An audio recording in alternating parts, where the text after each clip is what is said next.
5월은 가정의 달입니다. 서로 가족끼리 또 서로 공동체 안에서 축하하고 축하받을 일이 참 많은 달인데 그리스도 안에서 하는 가족된 우리 서로에게 축복의 인사를 좀 나누는 시간을 갖도록 하겠습니다. 옆에 계신 분들에게 축복합니다, 사랑합니다라고 한번 고백해 보겠습니다.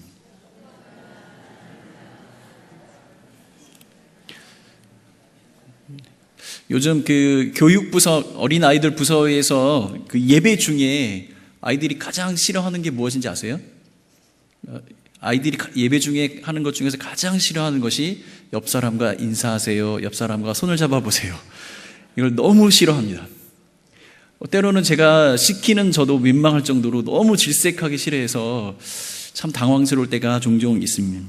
근데 방금 여러분들 서로 인사하시면서 어떤 마음이 드셨습니까? 좋으셨어요? 옆 사람과 인사하는 것, 물론 우리가 인사를 해야 할 그 시간에 인사하는 것은 뭐 그렇게 어색한 일이 아니지만 예배나 이렇게 모여 있을 때 옆 사람과 인사하는 것은 아무래도 한국 사람들은 좀 어색하고 좀 불편한 점이 있는 것 같습니다. 그런데 우리가 옆 사람에게 축복을 구하고 축복을 빌고 또 축복을 구하는 것이 어색하면서도 그래도 싫지 않은 이유는 우리 모든 사람들은 축복을 받는 것에 대한 그런 갈망함들이 다 있어서가 아닌가 생각이 듭니다. 이 축복을 바라고 축복을 비는 마음은 누구에게나 있고 누구든지 원하는 것인 것 같습니다. 그런데 이것은요, 복을 비는 것, 이런 한 가지 이 복을 받길 원하는 그 열망으로 따지자면 제가 볼 때는 중국 사람들은 한국 사람보다 더 심한 것 같습니다. 제가 중국에 살 때 또 아니면 뭐 중국 영화로도 이렇게 보시다시피 중국 사람들이 새해가 되면 이 문지방 뭐 창문 틀 해가지고 빨간 종이에다가 이 글을 써서 축복의 축문을 써서 이렇게 문에다가 붙이고 그것을 이렇게 일련의 행사처럼 그렇게 행하는 때가 있습니다. 그런데 희한한 건 뭐냐면 이 사진에서 보시다시피 가운데에다가 복자를 거꾸로 뒤집어서 붙여놓는다는 겁니다. 처음에 저는 이걸 봤을 때 뭔가 실수한 것이 아닐까 그렇게 생각이 들었는데 나중에 중국 사람들이 하는 그들이 하는 그 말의 습관을 들어보니까 이 의미가 이해가 됐습니다. 복의 오다라는 뜻으로 하면은 부다 이렇게 이야기하는데 오다라는 단어의 다른 똑같은 발음의 단어 중에 하나가 거꾸로 되다라는 단어가 있습니다.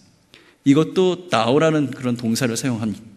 그래서 이 복을 거꾸로 걸어 놓다라는 뜻이 다른 말로 들으면 복이 온다라는 말과 똑같은 말로 들린다는 것입니다. 그래서 중국 사람들은 이 복자를 거꾸로 걸어 놓고 이 복이 우리 집에 들어와서 머물고 떠나지 않기를 바란다라는 의미로 1년 동안 이것을 붙여놓습니다.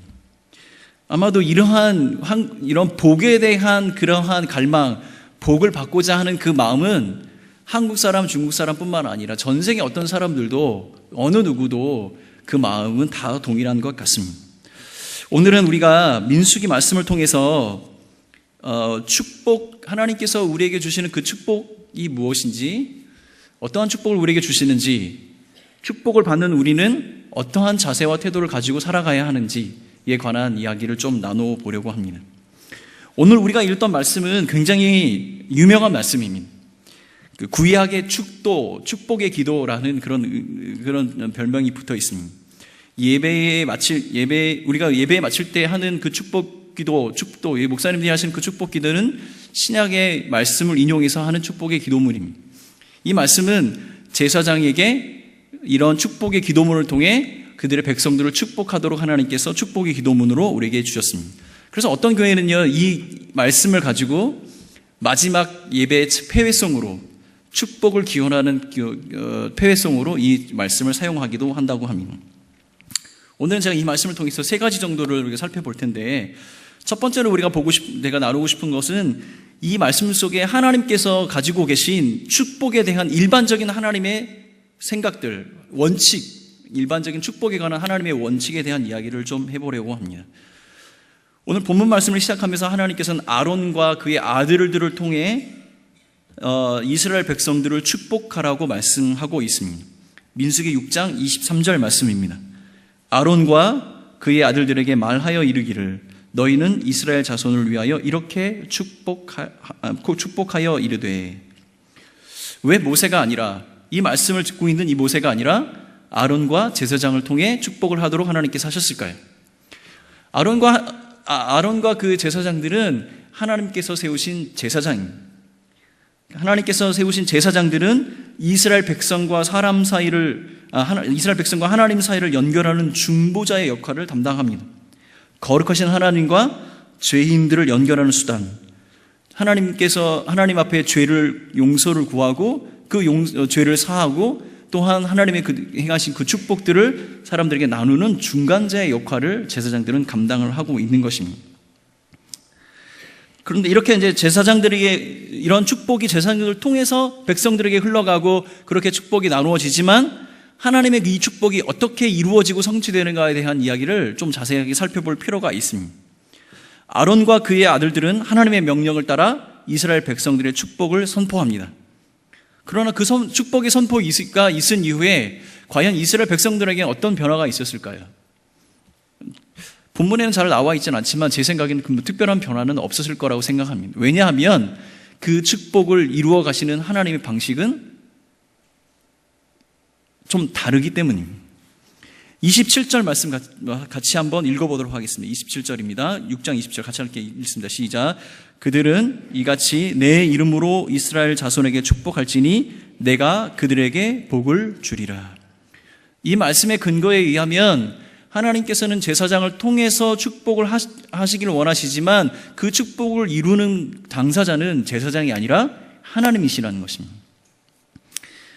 제사장들은 하나님의 이름으로 축복을 하지만 하나님께서 그 복을 주시겠다라고 본문에 말씀을 하고 계십니다.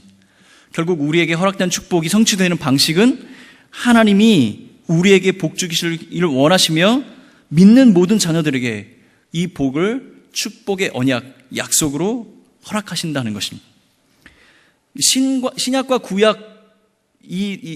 구약이 바로 이러한 약속들의 모음집이자 이 약속들의 설명서입니다.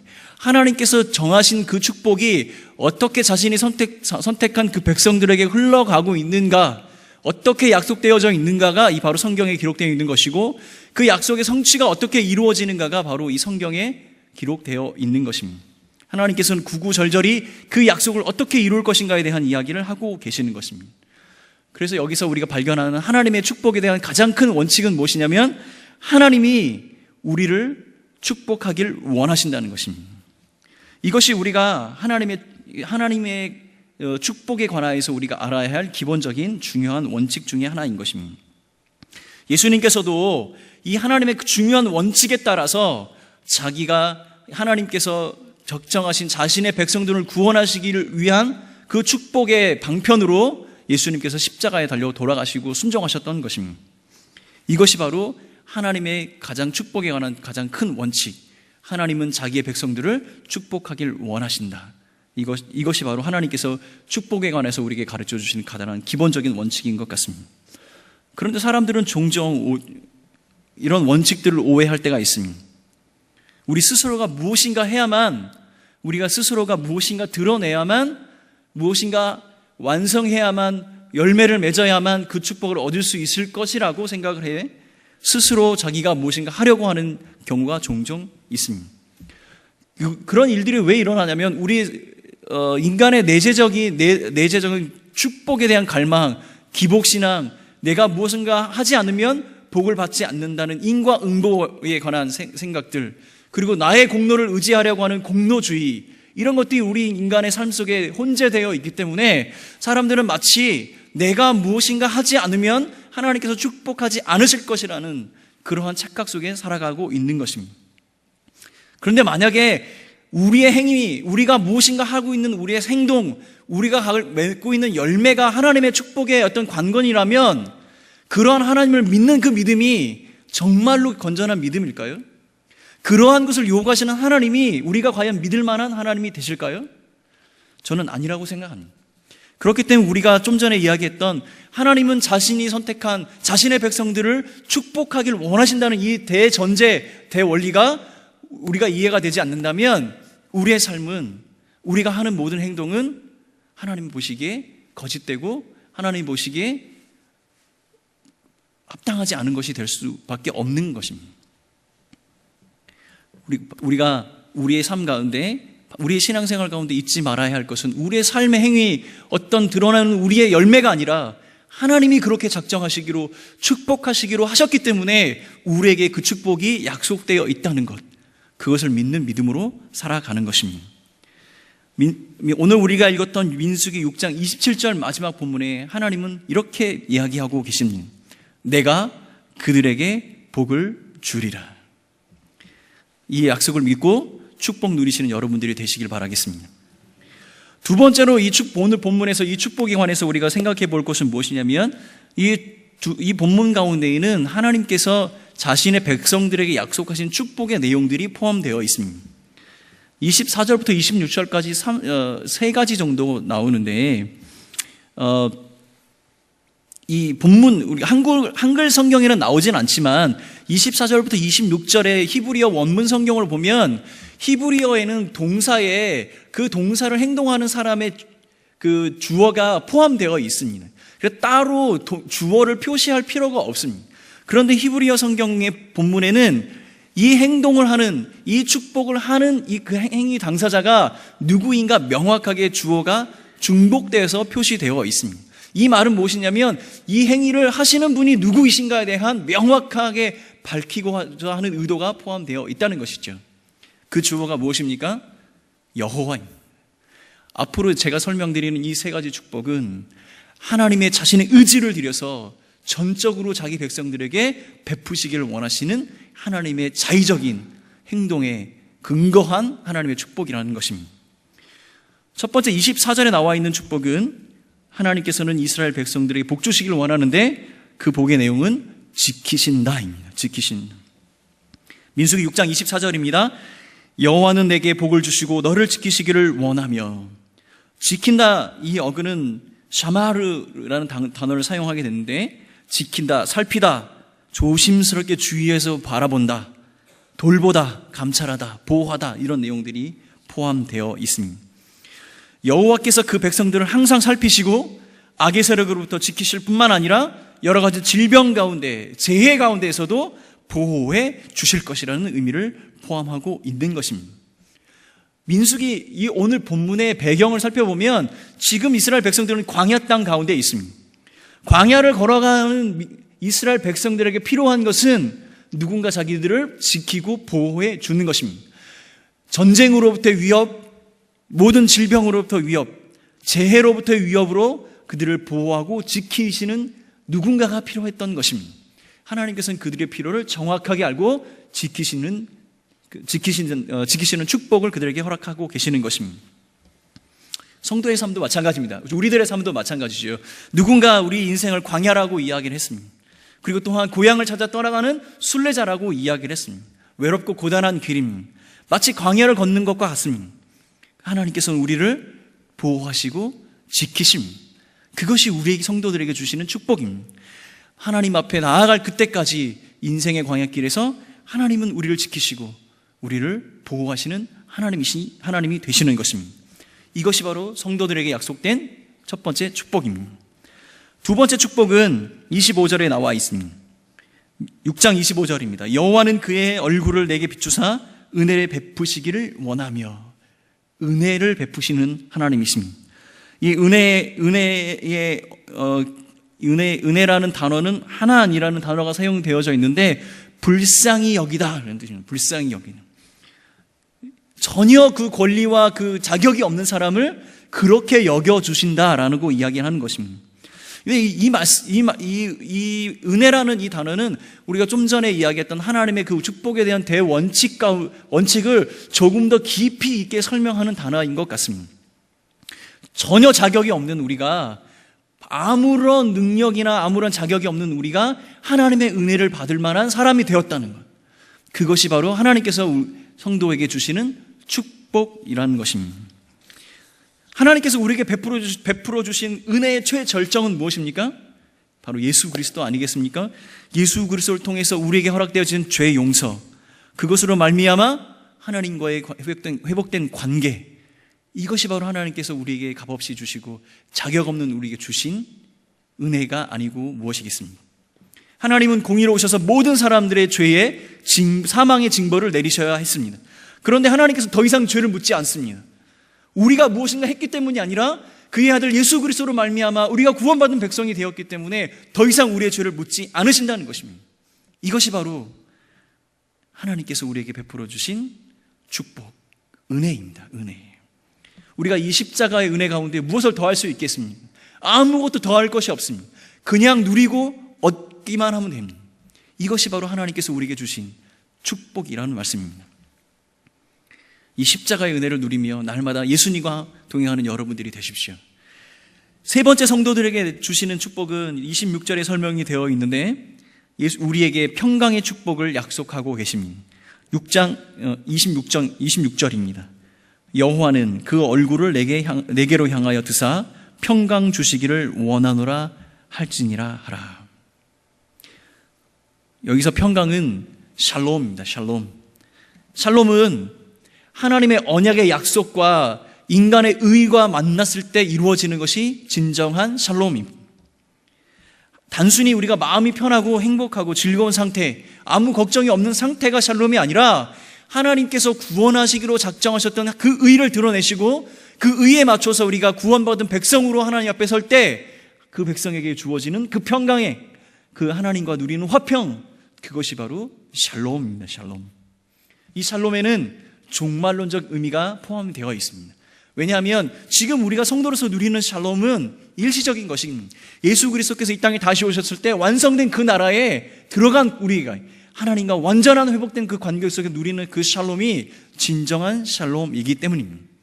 이 말은 무엇이냐면 지금 우리가 누릴 수 있는 축복과 함께 내세에 예수 그리스도가 다시 오셔서 이 땅에 하나님 나라가 완성된 그때에 우리에게도 또한 약속된 축복이 있다는 말씀인 것입니다. 이 세 가지, 우리를 지키시고 은혜를 베푸시며 평강을 허락하시는 하나님, 이것이 바로 성도들에게 허락된 은혜입니다. 그런데 우리 성도들의 삶에서 이 세 가지는 여러 가지로 다양한 형태로 우리에게 임하게 되는 것입니다. 고난과 위험으로부터 하나님께서 지켜주시고 건강을 주시며 질병으로부터 우리를 보호하시며 모든 풍요로운 물질을 우리에게 허락하여 주시고 자손에 대한 축복도 허락하시고 이 모든 것이 이 세 가지의 축복 가운데 우리에게 다양한 형태로 임하는 축복의 모습인 것입니다. 그런데 제가 세 가지를 나누면서 세 가지를 준비하면서 하나 발견한 것이 있습니다. 이 세 가지 축복의 단어들이 단어들이 사용된 단어들의 공통점이 한 가지가 있는데 무엇이냐면 한글 성경에 나오진 않지만 히브리어 성경에 보면 이것이 미완료 형태로 사용되어졌다는 것입니다. 이게 미완료 형태로 사용되어졌다는 것이 어떤 의미냐면 미완료 형태로 사용되어졌다는 이 단어는 한 번으로 끝나는 것이 아니라 지속적으로 그것이 끝날 때까지 마지막 완성되는 그 순간까지 계속 반복해서 일어난다는 것입니다. 이것은 우리에게 임하는 하나님께서 우리를 지키시고 돌보심, 은혜를 베풀어 주신 그 평강을 우리에게 허락하시는 것이 한 번에 끝나는 것이 아니라 하나님께서 이 땅에 완성된 그 주의 나라를 이루실 그때까지 지속적으로 성도의 삶 가운데 일어나는 것이라는 것을 우리에게 말씀해 주고 있다는 것입니다.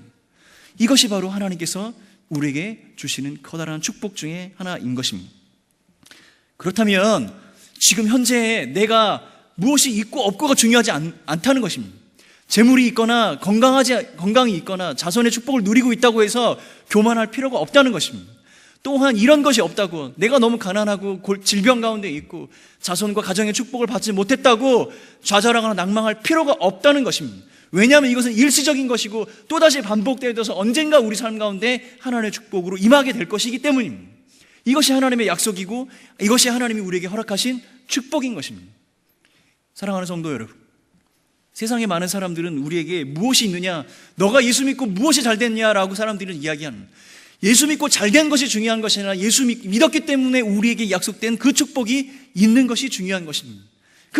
그것을 믿는 믿음으로 살 때 그것이 우리의 삶 가운데 하나씩 하나님의 나라가 완성되는 그때까지 임하게 되고 그 축복이 우리의 삶 가운데 넘치게 될 것입니다. 그런 믿음으로 살아가는 여러분들이 되십시오. 그 축복이 여러분들의 것이 될 것입니다. 세 번째로 살펴볼 것은, 그러면 이러한 축복 가운데, 이렇게 약속된 그 축복 가운데 우리는 어떠한 태도와 삶으로 살아가야 하는가라는 이야기입니다. 그런데 오늘 본문 속에는요, 축복받는 성도들이 어떻게 살아가야 하는지, 어떤 모습으로, 어떤 모양으로 살아가야 되는지에 대한 이야기는 나오지 않습니다. 그런데 하나님께서 약속하신 그 축복이 우리들에게 임하는 그 과정을 우리가 살펴보면 그 과정 가운데 우리는 어떻게 해야 하는가에 대한 힌트를 찾아낼 수가 있습니다. 자, 우리가 좀 전에 나누었던 그 축복들이 우리에게 임하는 과정, 그 과정을 26절과 25절은 이렇게 묘사를 하고 있습니다. 26절, 25절 상반절입니다. 여호와는 그의 얼굴을 내게 비추사, 여호와는 그 얼굴을 내게로 향하여 드사. 우리에게 임하는 은혜와 평강, 그 지키심의 그 축복을 이 본문의 기자는 여호와가 그의 얼굴을 우리에게 비추셨고 그의 얼굴을 우리를 향하여 드셨다라고 이야기를 합니다. 이것이 우리에게 축복이 임하는 과정입니다. 성경에서 얼굴은 그 한 사람의 모양을 특징 짓는 가장 중요한 부위이기도 하지만 그 사람이 가지고 있는 감정, 기분, 성격 등을 묘사하는 그러한 때 사용되는 그런 신체 부위가 바로 얼굴입니다. 여호와의 얼굴은 양면성이 있습니다. 첫 번째는 뭐냐면 여호와께서는 그 얼굴을 드시거나 그의 얼굴을 이스라엘에게 비추실 때는 그것으로 말미암아, 그 하나님으로 말미암아 그 이스라엘 백성들에게 축복이 임하고 평강이 임하게 됩니다. 그러나 여호와께서 그 얼굴을 거두시거나 얼굴을 돌리시면 그곳에 징벌이 있고 재앙이 닥치게 되는 것입니다. 하나님께서 얼굴을 감추시거나 돌리실 때 하나님께서 주셨던 그 은혜가 다 사라지게 되는 것입니다. 그러므로 하나님께서 이스라엘 백성들에게 그의 얼굴을 찾으라라고 명령하고 계십니다. 시편 27편 8절 말씀, 너희는 내 얼굴을 찾으라 하실 때에 내가 마음으로 주께 말하되 여호와여 내가 주의 얼굴을 찾으리라 하였나이다. 이 얼굴은 히브리 단어에서 이 얼굴은 임재를 표현하는 다른 단어입니다. 여호와의 임재, 하나님의 임재를 표현하는 그 단어가 바로 얼굴입니다. 우리가 얼굴을 구한다는 것은 무엇이냐면 하나님의 임재, 하나님이 우리와 함께 하심을 구한다라는 것입니다. 하나님의 얼굴 앞에 서 있다는 이야기는 여호와의 임재 안에 우리가 거하는 것이다 라고 이야기를 하고 있는 것입니다. 그러면 우리가 좀 전에 이야기했던 그 모든 축복의 출발점은 바로 여호와의 임재 가운데 있을 때, 여호와의 얼굴을 구할 때, 여호와 하나님과 함께 할 때 그 축복이 우리에게 임한다는 것입니다. 여기에서 우리가 그렇다면 이 축복 가운데 우리는 어떻게 해야 하는가에 대한 힌트를 좀 얻을 수가 있습니다. 여러분에게 중요한 질문을 한번 해보겠습니다. 이렇게 여호와의 임재가 하나님의 그 축복의 통로이자 그 축복의 시작이자 축복 그 자체인데, 과연 우리에게 여호와의 임재하심이 축복이 될까요? 여러분은 그것을 축복이라고 믿고 있습니까? 근데 성경에는 약간 다르게 이야기합니다. 자, 여호와의 임재가 늘 항상 임했던 그 성막을 한번 생각을 해보겠습니다. 성막은 하나님의 임재가 늘 있었던 곳입니다. 그곳은 여호와의 임재가 있었고 여호와를 구할 때 찾아가는 곳이었고 여호와를 만나는 곳이었습니다. 그것은 여호와에게 축복을 얻는 장소였습니다. 그런데 그 성막에 들어갈 수 있는 사람은 제한적이었습니다. 아무나 그곳에 들어가는 것이 아니었다는 것입니다. 설령 그곳에 들어갔어도, 그 성막 안에 있어도 내가 율법으로 무엇인가 잘못하거나 실수하면 죽음을 당하는 곳이 성막이었습니다. 여호와의 임재가 우리에게 여호와의 임재가 하나님의 축복의 시작이고 출발적이고 그 축복이라고 이야기하지만 그것이 누구에게나 허락된 것이 아니었다는 것입니다. 그러면 우리가 이 축복 가운데 우리는 어떻게 살아야 할지 여기서 힌트를 얻을 수가 있는 것입니다.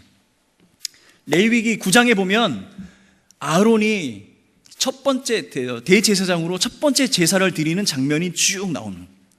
하나님께 제사를 드리고 이 온 백성의 죄악들에 대해서 하나님 앞에 피를 뿌려서 그 죄의 용서 사함을 구합니다. 그리고 그 제사의 가장 마지막 부분에 제사를 마치고 이 아론이 나와서 손을 들고 백성들을 향해서 축복의 기도를 하고 있습니다. 여호와의 임재 가운데 거하며 그것이 우리의 축복의 시작이며 그 축복의 근본이라고 이야기를 하지만, 우리가 그 여호와의 임재 안에 들어갈 때 우리가 어떻게 해야 하는가, 이 장면에서 우리는 찾아낼 수가 있는 것입니다. 죄사함, 죄 용서함, 성결함, 거룩함이 없이는 여호와의 임재가 우리에게 임하지 않는다는 것입니다. 레위기 9장의 모든 죄사함의 제사가 끝난 이후에 백성들을 축복했던 아론의 모습을 통해 우리가 여호와의 임재 안에 그의 축복을 누리기 전에 우리가 먼저 하나님 앞에 거룩하고 순결한 삶들을 살아가지 않는다면 그 축복을 받을 수가 없다는 이야기가 되는 것입니다. 그러므로 우리가 축복을 받기를 사모한다면 그 전에 하나님 앞에 선 우리의 모습을 스스로 돌아볼 뿐더러 우리의 죄의 문제를 해결해야 합니다. 그런데 우리는 구약의 사람들처럼 제사를 지낼 필요가 없습니다. 왜냐하면 우리 예수 그리스도께서 단번에 제사가 되어 주셨기 때문에 그분으로 말미암아 우리는 이미 하나님 앞에 나아갈 자격을 얻었습니다. 우리가 스스로 의지적으로 우리의 삶을 하나님께 드리고 여호와 하나님 앞에 나아갈 때 예수 그리스도 앞에 머물며 그분과 연합된 우리만이 하나님 앞에 나아갈 수 있다는 것입니다. 예수 그리스도와 함께 머물고 그와 동행하는 우리가 하나님 앞에 나아갈 수 있는 자격을 얻게 되는 것입니다.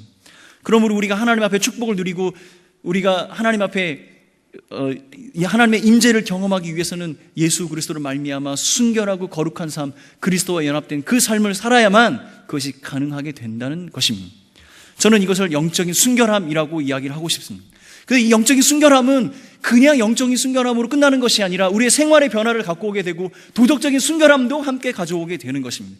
그러므로 성도는 영적인 순결함과 도덕적인 순결함을 같이 함께 겸비한 순결하고 고결한 삶, 하나님 앞에 선 삶, 하나님 앞에 임재를 경험하는 삶, 그리스도와 연합된 그러한 삶이야. 그런 삶을 살아가는 그 순간에 하나님께서 약속하신 그 축복을 우리에게 허락하신다. 우리는 여기서 배워야 할 필요가 있겠습니다. 말씀을 좀 마무리하도록 하겠습니다.